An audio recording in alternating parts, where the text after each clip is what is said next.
बेटा question number 23 पे आ जाओ। क्वेश्चन नंबर 23 पे आ गए। नई बुक के हिसाब से ये अनीता और अंकिता वाला क्वेश्चन, ठीक है। चलिए क्वेश्चन नंबर 23,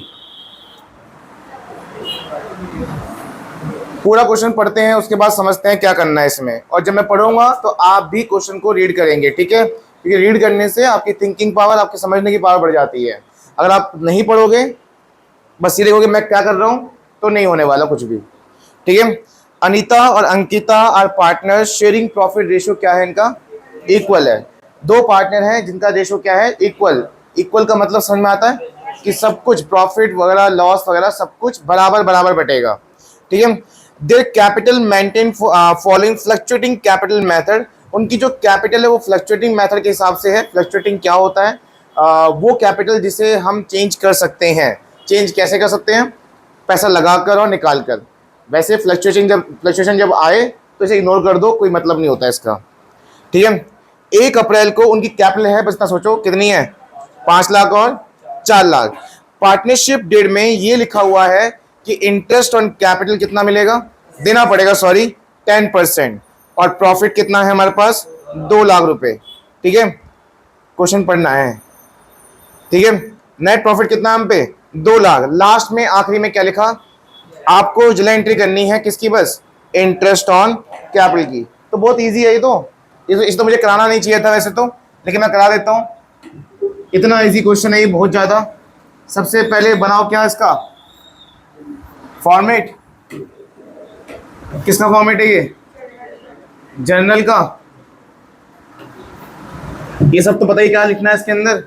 बस लास्ट में बता देता हूं कि आपको किसी भी मालिक को जब इंटरेस्ट देना होता है तो आप कौन से अकाउंट में देते हो? Profit and loss appropriation account, हाँ या ना? Profit and loss appropriation account में ही हमने इसको पढ़ा था, ठीक है। Profit and loss appropriation account क्या करोगे यहाँ पे? Debit. Profit and loss appropriation account debit to, मालिक के नाम बताओ। अनीता और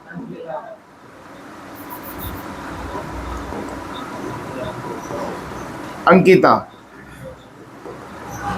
कैपिटल अकाउंट, कैपिटल अकाउंट बहुत सिंपल है। जितनी उनकी कैपिटल दे रखी है उसका 10% निकाल लो बस। कितनी कैपिटल दे रखी है अनीता की? 5 लाख। 5 लाख 10%, 50,000। तो अनीता को इंटरेस्ट मिलेगा कितना? 50,000 का। और अंकिता को 4 लाख का कितना परसेंट है? 10% कितना होगा? 40,000, ठीक है।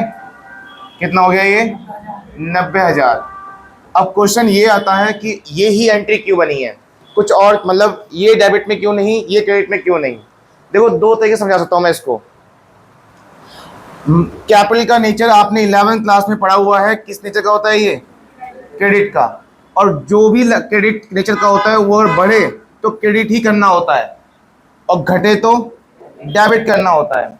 आपका मालिक जो है उसका जो पैसा है वो आपके लिए क्या है? कैपिटल। आप उसे यहाँ क्या दे रहे हो? तो उसकी कैपिटल बढ़ेगी नहीं क्या? जब उसे इंटरेस्ट दोगे तो उसकी कैपिटल क्या हो जाएगी? अब तो बढ़ने पे क्या करते हैं हम? क्रेडिट ही करते हैं। इसलिए हमने दोनों मालिक क्या कर दिया? क्रेडिट कर दिया। और हम ये इंटरेस्ट कौन से अकाउंट से प्रोवाइड करते हैं? एप्रोप्रिएशन अकाउंट से। इसलिए यहाँ पे नाम क्या लिखा हमने? Appropriation account, profit and loss appropriation account, ठीक है। समझ में आ गया? बस इतना ही करना है। फिर यहाँ लिख दो narration, being interest on capital provided to the partner. Clear? बस इतना ही था। अब ये सोच रहे होंगे कि ऐसे क्वेश्चन एग्जाम में आएंगे, तो ऐसे नहीं आते बेटा। ये सिर्फ स्टार्टिंग है, ये सिर्फ एक पहला स्टेप है लॉन्ग क्वेश्चन करने के लिए, ठीक है। चलिए अगर आया तो किस में आएगा? एमसीक्यू में आएगा, ठीक है।